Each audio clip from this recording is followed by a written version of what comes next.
Follow the money. That's what I always say. You always follow the money. Yeah. This is Follow the Money with Mitch Moss and Pauly Howard on VSiN.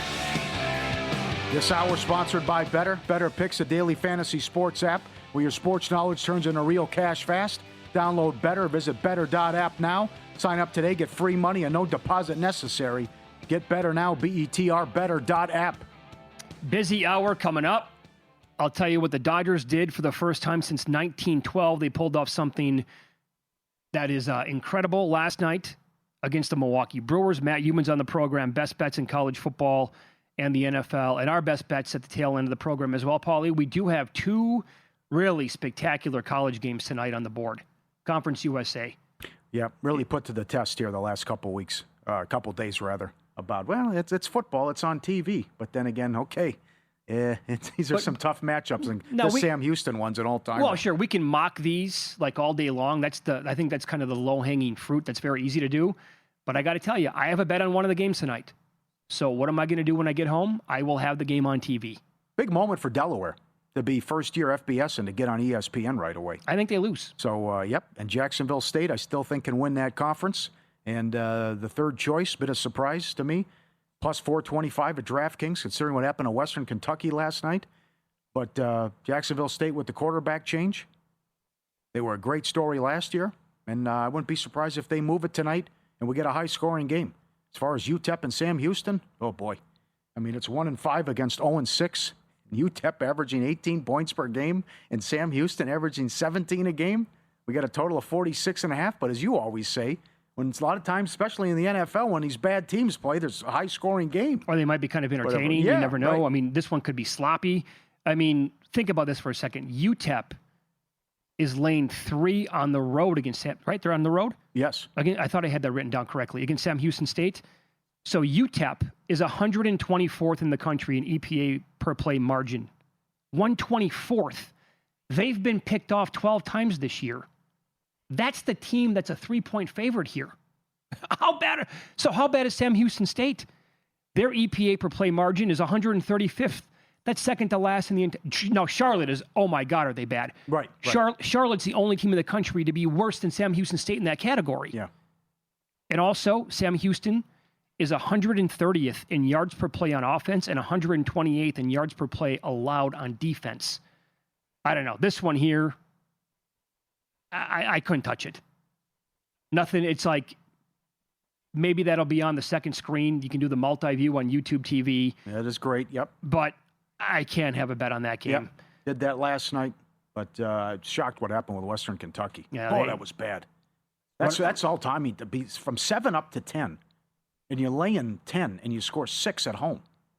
And they were one of the few teams here during this week had a good record, actually, and just bleeped the bed. Never in the game. No. At home. No. But I do have a bet in the other game. And again, this is kind of, there are two bad teams in action tonight. Jeff Sagarin has Jacksonville State 129th, Delaware 125th. When you look at some of the advanced numbers here, Jacksonville State is 95th in yards per play allowed, 5.74. But Delaware is actually worse, 105th. So the Blue Hens allow almost 6 yards per play. Well, tie that into Jacksonville State runs for 5.72 yards per carry. That is the 13th best mark in the entire country, and they are third overall in rushing yards per game. You talked about the quarterback change. Caden Creel got his first start last week for Jack State. Now, in the air, not going to be impressive. 13 of 17 for 129 yards. Had a bad turnover, but on the ground, and this is what they love to do, 24 carries for 132 yards. That's after the game that he came in for the starter, and he had 161 yards on the ground. So I don't think Delaware is going to be getting too many stops here. And I'll tie that into Steve Mackinnon at vsin.com. He's the guy I was talking about before the break, a well-respected handicapper here at the network. He has great write-ups like every day throughout the season, not just football again, but NFL, college football as well. He has Jacksonville State as the number one underpriced dog this entire week. He makes them a 3-point favorite, and they're catching 3. So I took the 3 and I sprinkled a little bit on plus 130 on the money line tonight. I'll be watching. All right, my man. Good luck. How about the baseball? How about an update first on the series price? The Dodgers would be 240 according to a bookmaker. Oh, so against Seattle. If they, yeah, Okay, it actually makes sense because you look at the exactas: Seattle over LA plus 210. So that if the Dodgers sweep, and now they're $2 tomorrow. Oh boy. yeah, Randy Bloom over the Westgate makes him 240 in the World Series. Okay, if you want to get nuts and think there's some kind of a comeback, Dodgers over Toronto 9-1, Seattle over Milwaukee 16-1, Toronto over the Dodgers 16-1 with the exactas. Well, if there's a team that can come back in the series, right? Either one of these, it would be Toronto. Don't you think? Yeah, with their bats, and they don't Sure. strike out, and yeah, you get a hard 5 out of Bieber tonight. And he's got again. Get the bats going, and I don't know about tomorrow. Yeah, Sure. Oh man. How does he find his 2019 version? 2020, whatever. He's got to go back into the time machine like a good 3-4 years here. Yeah. Maybe he gives up 2 runs in 4 innings somehow, and you throw a bunch of bullpen guys at him and you steal one, but doesn't look good. But I would say, yeah, this would be the series here. And it might be a little Captain Obvious checking in, but to your point, they don't strike out a ton. They only came at like a 17% rate during the regular season. They were elite at not striking out. So you figure, bats on the ball. If they find an open spot on the field, the batting average of balls in play could be like fluky and get to like 350. If they're dropping tonight, ducks on the pond, they get driven in. And if they win this game tonight, clearly they're live to win the series then. I would not love their chances in game 4, but... Well, your angle is right. Home field hasn't mattered. No, not at all. So you could be the comeback, which it's only happened 3 times. But you get this one tonight. Who knows? Matt V. Excursion dismissed it, but maybe they're just too tight tonight. Maybe the pressure gets to them. Well, now you can come in loose. No one's giving you a chance. You survived Detroit. You're playing with house money. You won in 15 innings, short turnaround, adrenaline. You're feeling good. You shocked the world on Sunday, even though A-Rod said it was coming. Then you get game 2. The bats were so good. But now it's right here. You can taste it. You've never been to the World Series. Never. You're at home. You're thinking about the celebration. Everyone's bothering you for tickets. It's the place to be. Oh, my God, we can see history. We're finally going to do this. Oh, you could mess the whole thing up. Well, it's possible. And then, if they were to lose this game, suddenly, kind of tight. Now, that's right. And then every at-bat's going to be a little bit more pressure-packed in game 4 and beyond. And, you want to finish this team off as soon as possible. In the other one, how do the Brewers make this a series? Well, I don't know. Someone's going to have to throw a gem, and that might not be enough either because the bats have been silent. They only have 5 hits in the series is incredible. They've lost 9 straight road playoff games, and you saw how bad the bats were in Chicago. The bats are alarming. Yeah, definitely cause for concern, which I know Snell was awesome, but they have the number 1 average against lefties in the regular season. And, okay, Yamamoto made 1 mistake, and then he mowed them down and made it look easy. So Glass now up to 210.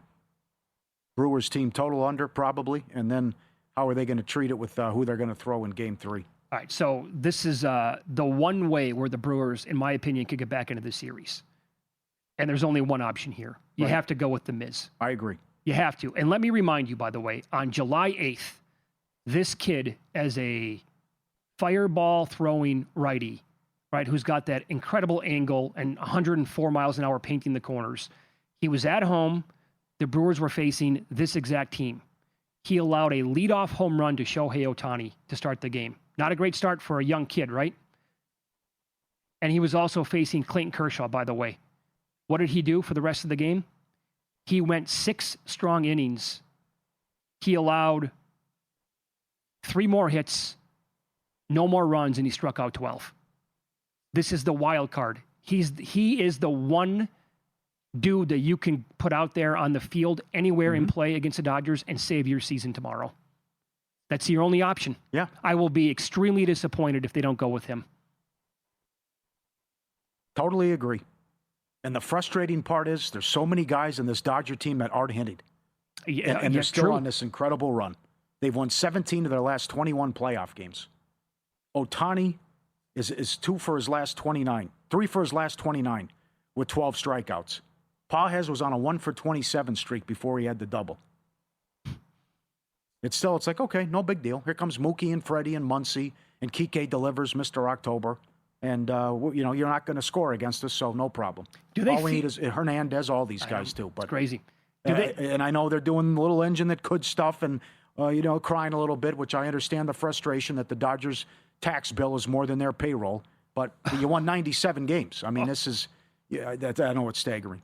But it's a freight train. It's like, it's not fair. It's not fair that you can go Snell, Yamamoto, Glass, now Ohtani, Sasaki out of the bullpen. I mean, it's a joke. Yep. You got to spend money to make money, right? In this case, like in Major League Baseball, when you have, endless funds, if you want to win, you got to spend the money. That's right. I commend them, though, too. So do I. They're going to get 4 million fans to show up. No blame. And Steinbrenner was the same way. Well, the guy wanted to win. Polad owned the Twins. He had more money than Steinbrenner. Right. And the guy's pinching pennies.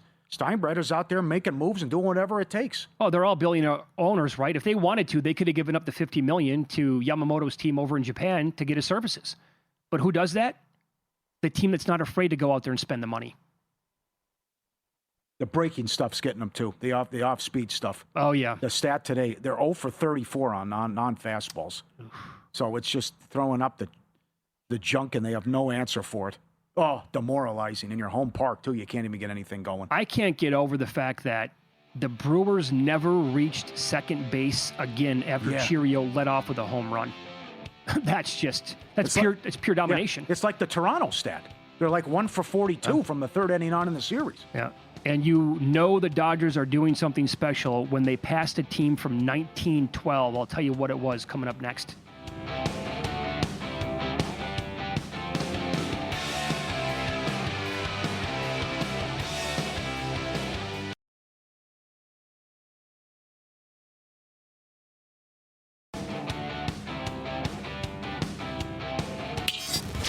This is Follow the Money on VSiN. So here's what the Dodgers did last night to leap a team from 1912.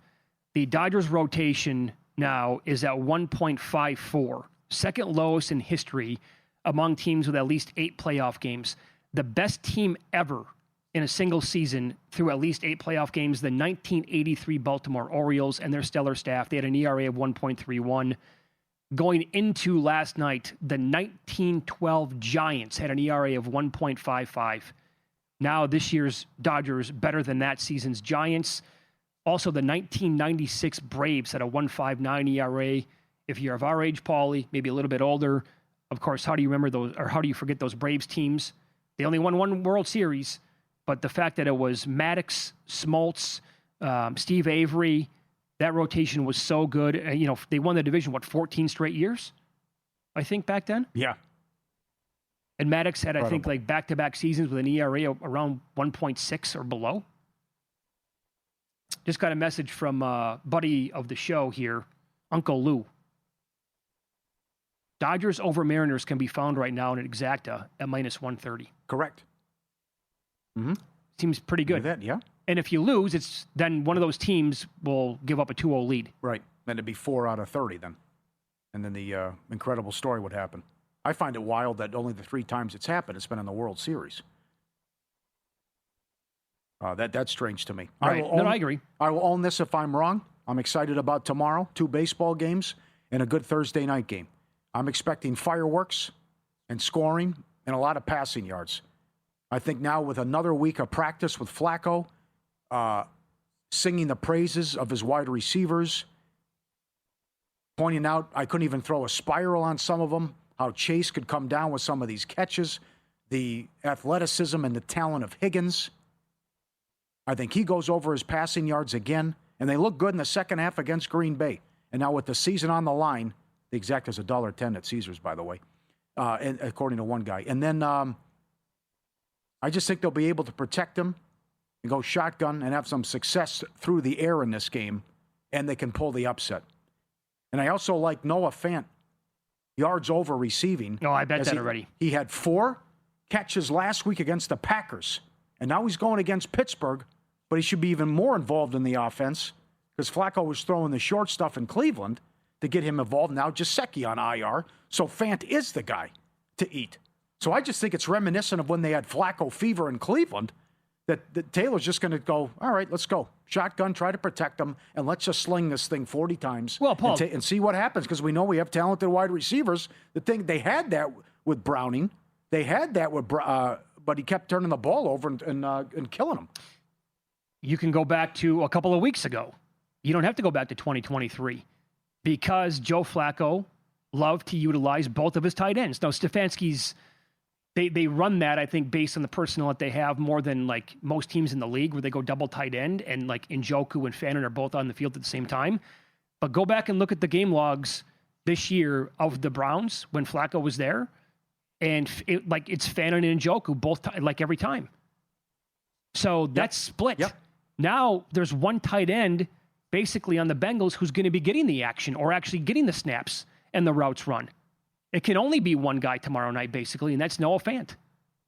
Ladder it up, baby. I'm with you. On the flip side, DK Metcalf has been a big part of this offense the last couple games. I think DK goes over 58.5. I love the prop at Caesars. Will he have 5 yards in each quarter? 4-1. 8 different Steelers caught a pass last week. And again, this is the lead story on ESPN.com. Outrage over the surface at the field. Chunks of grass coming up while it was going on. But DK had 5 for 126 and a score, and the previous week he had 9 for 95 and a touchdown. The targets are there. Again, this was supposed to happen in New York with Wilson. It's going to happen this year. I think DK is going to put up outrageous stats this year, and that could be a big reason why the Steelers win the division. All right, let me give you some numbers here why I would be concerned, me personally, going to war with anything Bengals related other than player props. It's because their offensive line is a disaster. Mm-hmm. In fact, when you look at ESPN's pass block win rate so far this year, they rank 30th in the league out of 32 teams. They only have a 50% pass block win rate. And then you go down to the Steelers and look at the pass rush win rate on the defensive side. They win 50% of the time. Second best overall in the entire league. So Flacco is going to have to go shotgun pretty much the entire time. That would be my thought anyway. Yeah. Like, what's his pass attempts prop for tomorrow night? That's got to be, right? Because that's something that Warren Sharp brought up with us on Sunday before they played the Packers, and he went flying over his pass attempts prop. I could see the same thing happening tomorrow night. 36 plus $1.30. Yeah, and it was 36.5, I think, against Green Bay. Don't even bother to run the ball. And they're not going to be able to, again, because their run block win rate for Cincinnati is 27th overall in the league. And the Steelers with the run block, they're not great at like slowing down the opposing team's running, but you're also taking on the worst offensive line in football and a team that I just said they're no good at either run blocking win rate or pass blocking win rate. Also, like team sacks, if you can find that for Pittsburgh, might be an angle as well. That's got to be something to consider every single time a poor offensive line is going up against a really good like pass rush. Like I want to look at Houston sacking the quarterback a lot. I want to look at Denver. Look at that, what they did against the Jets. They're on pace for 90 sacks this year. Oh, they led the league with 63 last year. They're on pace to blow by that number. That's incredible. The Icy Hot Bowl. Only the second time it's happened. 2 40-year-olds going against each other. File this away because last year it was high comedy, and it's starting already. And some places have up number 1 pick in the draft and you know all that top. But going back last year around this time, guys on that list to be selected number 1 overall. Beck, Ewers, Sanders. Yeah. How hilarious that turned out to be. ESPN.com did a mock today. Mendoza, number 1 to the Jets. He's 2-1 at DraftKings. Come on. Number 1 pick in the draft. They also, our guy Tony Rizzo could nail this again. They have the Browns at number 3 taking Dante Moore because he said they're going to play Sanders. They might even put Watson in there, and rest assured they're going to draft a quarterback again. Oh, my God. They have Moore to Cleveland, number 3. They have Sellers to the Raiders. He's plus 350 to go number 1 overall at DraftKings. I know, these guys even good. Back up a week ago, 2 weeks ago, Aller was up there. Before the season started with Drew Aller go number 1 overall. What do you think about taking a non-quarterback number 1? I love it. With that market. And here's the angle, right? What if Tennessee gets the 1 pick? Well, Cam Ward's their franchise guy, right? Sure. And if none of these teams are also hot and heavy to trade up to number 1 to take a quarterback, like the Ruben Bain kid from Miami is outstanding. Mm-hmm. He's 10-1 at DraftKings. I think you can find higher than that at other books. I like that. I also saw Mel Kiper's big board today on ESPN. He's got Bain like not even close to the top. Oh, come on. I think he was 10th or something like that. Okay, ESPN has him 2 to Baltimore. Yeah, there's a chance here. Baltimore's not going to have the second pick. No, of course still, not. Yeah, he's going it by record. I know. Like, that's the one guy that I might take a flyer on. And I think his number is, like, it's coming down, like, every single week. Again, because you're right. How many of those guys would you want number 1 overall? I don't want any of them. I think I've been saying that, like, 3 years running now. Yes, Kansas City taking Jeremiah Love. That's awesome. And they also have Ty Simpson going to the Steelers, which we know this is it for Rodgers, and then they need a quarterback. Actually, Simpson is the guy that I probably want to see a little bit more of at Alabama, but he certainly has won me over since the Florida State loss. Yeah. But the guy who was like one of the short shots to go number 1 went in the 6th round. And then they did the same thing. Where do you think Drew Aller's going to go? I think we laughed. Laughed out loud on the air last year talking about those odds, didn't we? Like, are you kidding me? None of these players have a chance. Good recall on Aller. I forgot about him. I knew that Carson Beck was a short shot when we discussed that. Right. Now Beck is like the short shot to win the Heisman Trophy this year. Yeah, and Beck was on that list last year with same cast of characters as well. So I saw that today and like, oh, come on. Like if a quarterback has a good run for 3 weeks, you think he's going number 1 overall? Wow. And like the Jets would do that? Well, Cam Ward last year, but that was a longer stretch than 3 weeks. But well, they had look what I know was a big surprise to everyone. But most people had Sanders going. Raider fans were doing it at the games with the signs.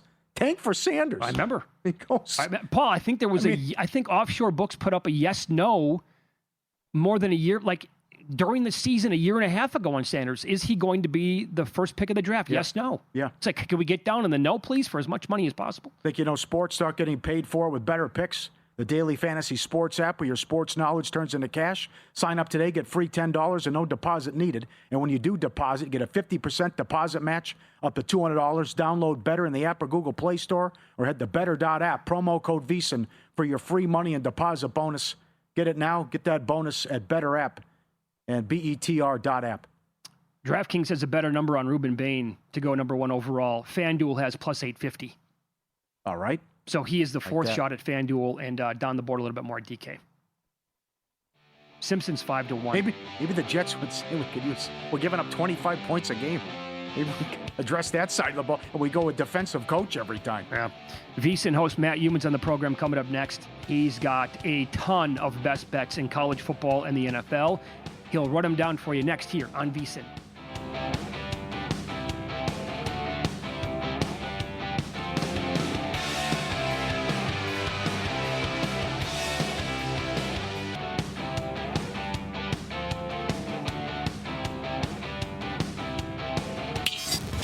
This is Follow the Money on VSiN.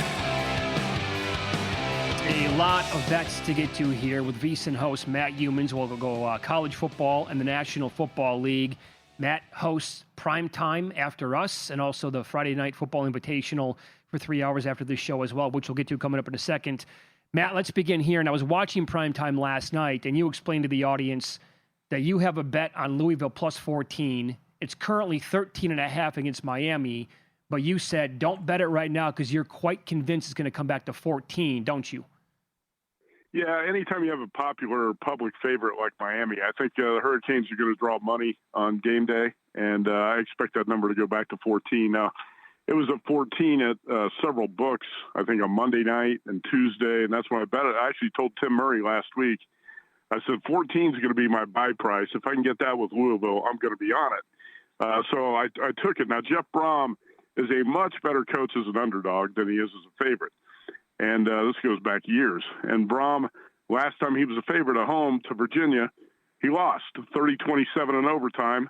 Now he's off a bye. This is a 4-1 Cardinals team that really has not been all that impressive so far. But if you look inside the box score in the Virginia game, Cavaliers scored on a 61-yard fumble return and a 47-yard interception return.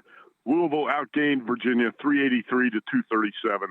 Miller Moss has not been outstanding at quarterback so far, but you got a couple playmakers on that offense that I like, and Brom typically rises up in these spots. And I still think, when a coaching matchup matters, and you have a guy like Jeff Brom against Mario Cristobal, I'm going to bet on Braum getting 2 touchdowns. I think the Cards can put a scare into the Hurricanes on Friday night. If not, upset them. I'll probably bet a little on the money line, Wow. but a lot more on plus 14. I think this is going to be a close game. Hurricanes are not going to coast through the rest of the schedule. Okay, what do you make of your alma mater? You've always had a good pulse on Purdue. They are catching 3 at most shops. It looks like there might be a 3.5 out there, minus 115 on the road here against Northwestern. Yeah, actually, he took Purdue plus 9 last week at Minnesota, and Boilermakers should have won that game. Yep. They outgained the Gophers 456 to 262. Had almost a 200-yard advantage, but a pick 6 did them in again, and they folded in the fourth quarter and lost by 7. They did cover, but if you listen to Barry Odom's comments after these games, you can see why the guy's a winner. You know, he's not into moral victories. He's not into close. Is good enough. This guy wants to break through and start winning Big Ten games, and I think he's very close to a breakthrough. And Purdue's actually improved a lot on both sides of the ball, especially defensively in the past couple weeks. It's interesting to me that Ryan Brown, their quarterback, was chased out of North Carolina after spring practice by Bill Belichick. And right now, Brown would be by far North Carolina's best quarterback. You know, this goes back to Belichick's trouble evaluating talent in his final drafts with the Patriots and now in North Carolina. And I'm pretty much out on Belichick at this point. But that aside, I think it's a good spot to fade the Purple Cats, too. And then you talk about role reversal a lot in the handicapping. Northwestern's one of those teams that's always more dangerous as a dog. You flip the Northwestern team into a favorites role, and it's not so hot. So I like Purdue here catching 3.5, and you can find 3.5 still at several books out there. How about this now? After the historic back-to-back losses by Penn State, as more than a 20-point favorite, Franklin gone, and now catching 3 at Iowa. Well, yeah, I looked today at FanDuel and a couple other spots. You could still lay 2.5 with the Hawkeyes, 2.5 minus 115, and that's what I did here. And, I would still lay 3 if you have to. I like Iowa in this spot. We talked about it Monday night just briefly, but how about the Hawkeyes rolling into Madison and beating the Badgers 37-0? And this Iowa team has actually been playing a little better here the last few weeks. I've been more impressed with the offense. And I think Penn State's going to go one of two directions. The Nittany Lions team's going to quit on the season, or they're going to rally kind of like UCLA has done in the last couple of weeks. I think this team's closer to quitting on the season. A lot of those players like James Franklin, where he's a good coach or not. I don't disagree with the firing. I think he should have been fired. I say he should have been fired 4 years ago.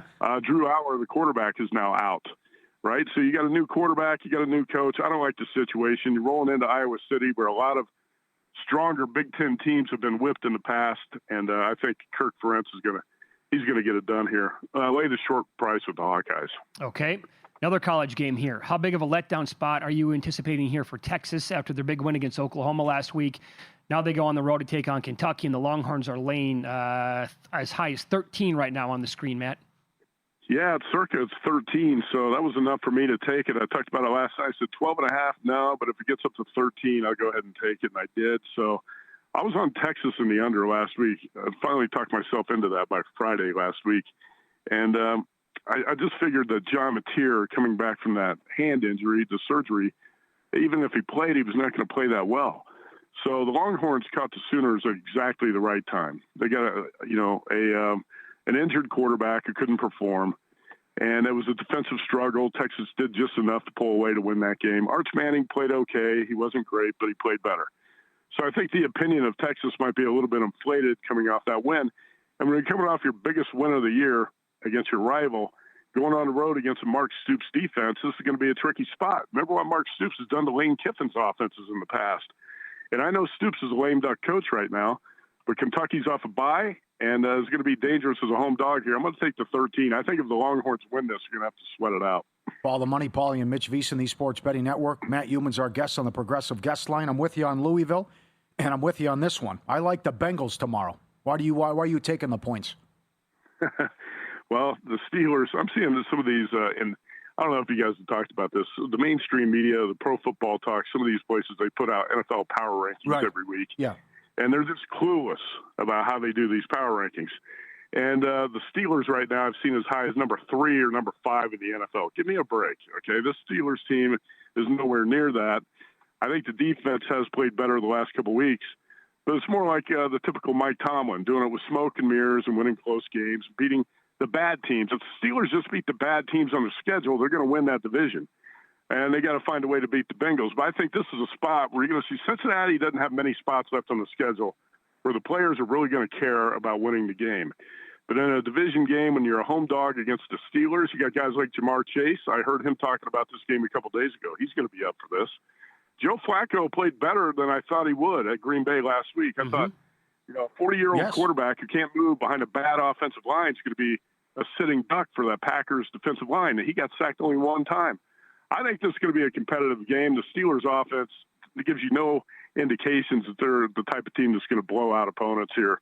It's probably a game that's decided by a field goal, so I'm taking the 5.5. This is one of the rare spots where we'll back the Bengals.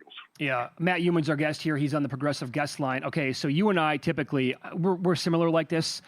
I usually bet like on a lot of bad teams throughout the entire year in the NFL, looking for some points. You do the same thing. State your case here for the Titans +7 at home against the Patriots. It's not an easy case to state, but I think Brian Callahan was the worst coach in the NFL, and that goes back to last season, talking about the worst head coach. So Mike McCoy and the coaching change, I think, is going to, probably provide some energy and a boost for this team. And McCoy's a pretty good offensive coach. I think you'll see a better Cam Ward in this game this week. But for me, the entire key to this is that you got the coaching change for the Titans. And by the way, it's a Tennessee team that's more talented than people think. It has not showed up because of the coaching incompetence, and that's held this team back.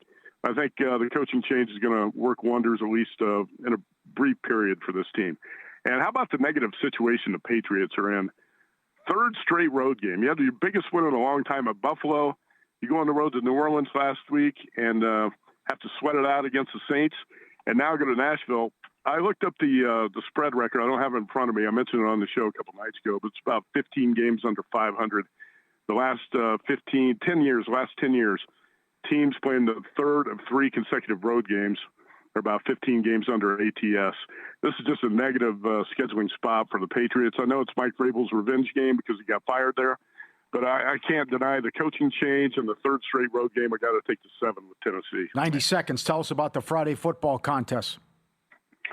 I got Chris the Bear Felica on Friday night. He's going to be calling in from Provo, where the Fox Big Noon Kickoff show is going to be on.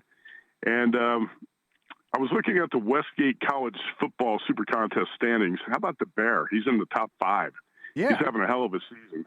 Right now, he's in second place in the Friday Football Invitational, a half point back. So the Bear's right there in the hunt. So it's going to be good. His college opinions have been strong. I know a lot of sharp guys were wrong about Oregon last week, but that's about the only thing the Bear had wrong last week. I think he was right about almost everything else. Top 5 in that contest. I think I'm barely over 500 in the Westgate. I don't know about you guys. I'm 25 and 24, so not tearing it up. I am off my first 5-0 week in the NFL. So nice. Hopefully we can keep it going there. And who else do we have on Friday night? Scott Pritchard and the original Average Joe, Weston Stratman. So we got some guys really tearing it up at the top of the contest doing well, and we got some others at the bottom not doing so well. I think Steve Fezzik is in last place right now. Oh, wow. Fezzik's going to get the good one. Well, Friday night's going to be a hell of a show. Good luck, Matt. We appreciate it. Matt, thanks. Yeah, he also likes the Chargers and the Giants in the NFL this week. We'll get to our best bets with in-pocket plays next here on VSiN.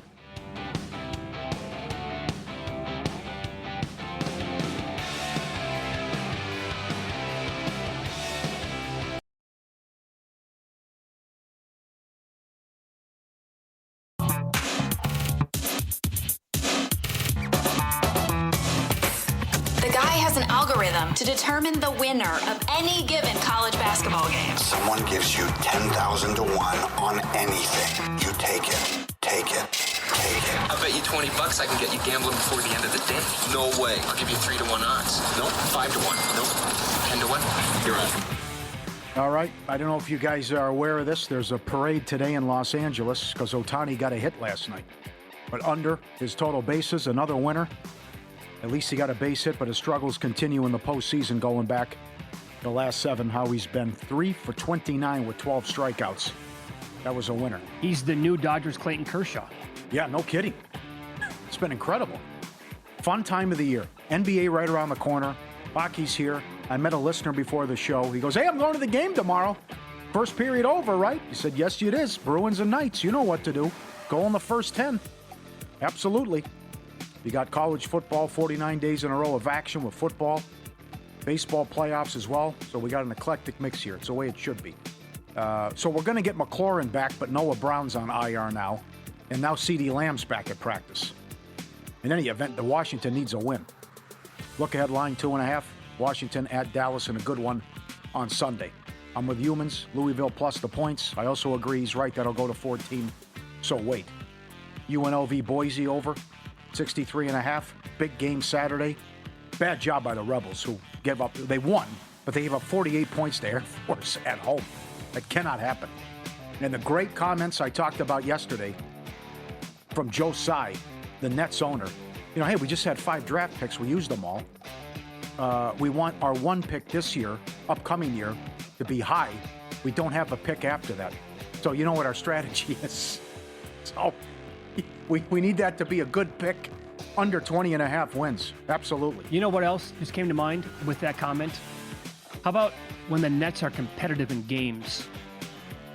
I'm talking late third quarter. Taking worth the lineup in play, yeah. Right? And then early fourth quarter. Early on, to see if there's something there. Maybe not to bet it right away, but if that turns into something like, oh, look at that, they were outscored by 19 in the fourth quarter again tonight. I'll have to Google it. I think it was Ryan Gomes. There was a guy on the Boston Celtics who was asked, why did they take you guys out of the game? It was him. He said ping pong balls. It was him. Okay, good job. All right. Well, you came up with the name. New stuff. I'm all about Noah Fant tomorrow. Giuseppe on IR. Mitch and Church will have more on this tomorrow. But again, I expect a entertaining game tomorrow and some big numbers and big props to cash. Higgins over 47.5 receiving yards. The Mutual Admiration Society going on right now between those two and the glowing reports out of practice, what Flacco was saying about Chase and Higgins. I'll focus on Higgins tomorrow. DK over 58.5. As I mentioned earlier, 5 for 126 and 9 for 95 the last 2 games. At Caesars, he's 4-1 to have 5 yards in every quarter. Both teams, I'll come back with this, both teams to have a touchdown and a field goal each half. 14-1. We're back, baby. Boswell, McPherson, I think the quarterbacks can move it. I think that can cash as well, 14-1. Flacco over 234. Going to try the Yurfee tonight, plus 115 with the Mariners and Blue Jays. See if they can get the Kirby or Bieber early. Couple NBA plays. 2 futures, excuse me. Cavs best record in the league, plus 550. 64-18 last year. The Knicks, even with high expectations, new coach, 151. Rockets get Durant, great roster, a lot of guys playing the same position, but the killer injury to Van Vliet, they won 52 in a stacked West. Denver looked great on paper, stacked West again, they're 50.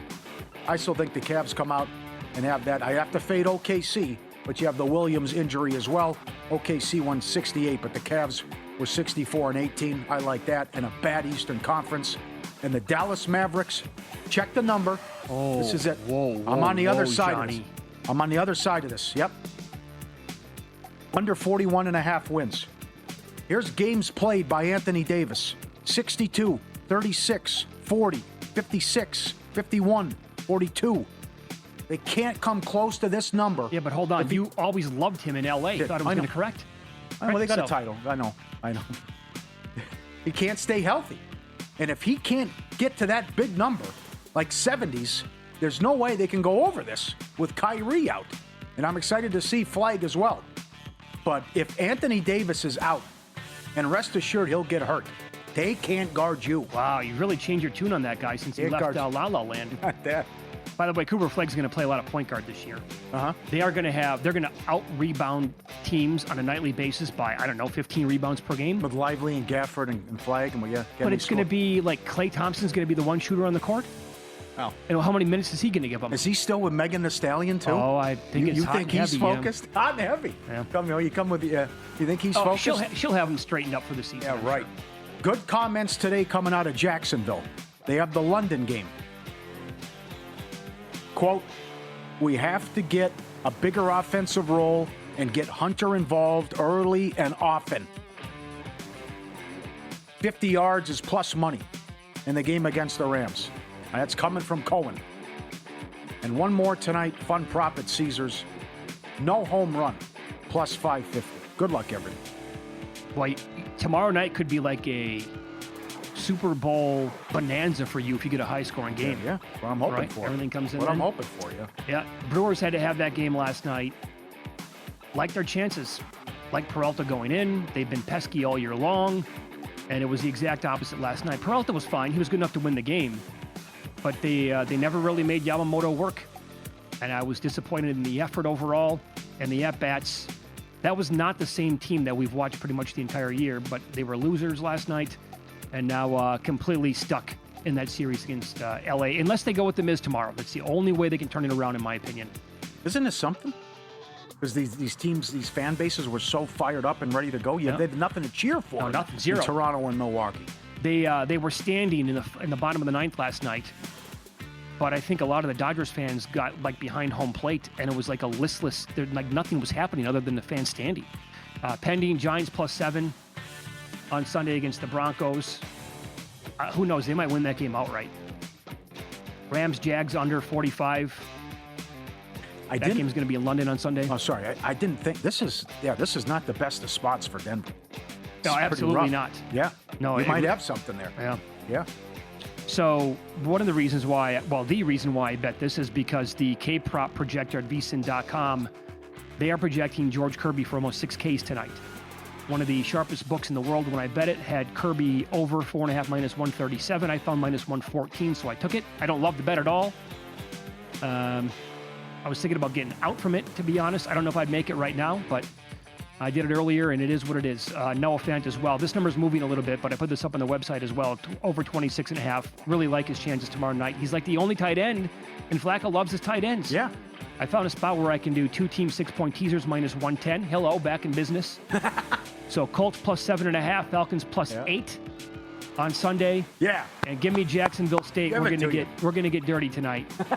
+3 against Delaware. Let's go, boys. Think you know sports, get paid for it. Better Picks, a daily fantasy app where your sports knowledge turns into real cash fast. Download the Better app, pick more or less on your favorite player's stats, and if your pick hits, you win. New users get free money just for signing up. No deposit required, and when you do deposit, you get a 50% deposit match up to $200. Better has action year-round. NBA, MLB, soccer, golf, UFC. Head to better.app, BETR, or download Better in the app or Google Play Store. Don't forget to use promo code VSiN for your free money and deposit bonus today. Now, how about this report that came out within this hour? J.J. McCarthy was, in fact, limited today at practice. Carson Wentz was a full go. Oh. So if you missed Mike Palm, excellent appearance earlier today. You can always go back and listen to the Follow the Money podcast. He basically said that it was going to be Wentz in this game against the Eagles. I'm going to call that a pretty massive game here for both teams. It is. Now, how do you like this? The Vikings are coming off the bye, but do they have a true rest advantage? The Eagles played last Thursday, so they get the extended break. And so they've had extra days to work on whatever it is that they can't figure out. I don't know. The Dodgers offense and Ohtani, it kind of feels like this Eagles team. Mm-hmm. Because what happens to the Dodgers moving forward if the bats get hot? Then these teams aren't going to have a chance against them. I jumped the gun early yesterday. Apologies. Brad Powers is on tomorrow. Looking forward to it. Rapid fire 2 segments. Very good. We did the NFL lines look ahead yesterday. Something I didn't point out. Next week, there's 3 late games. 3. Bucks, Saints, Titans, Colts, Cowboys, Denver. Oh, yuck. They got to flex one of the games out. Come on. To get them late. Stay tuned after this program. VSiN Primetime, Matt Brown, Mike Somich. 7 o'clock Eastern, going to have you for 3 hours. Today, Jared Smith's going to break down best bets college football in the NFL. Brian Edwards on the program. He'll give you some value on this weekend's slate. They're going to be followed by Cashing Out with Dustin at 11 o'clock Eastern. Wake up tomorrow morning bright and early. Dave Ross, Jensen Lewis, 7 a.m. Eastern. Good luck tonight.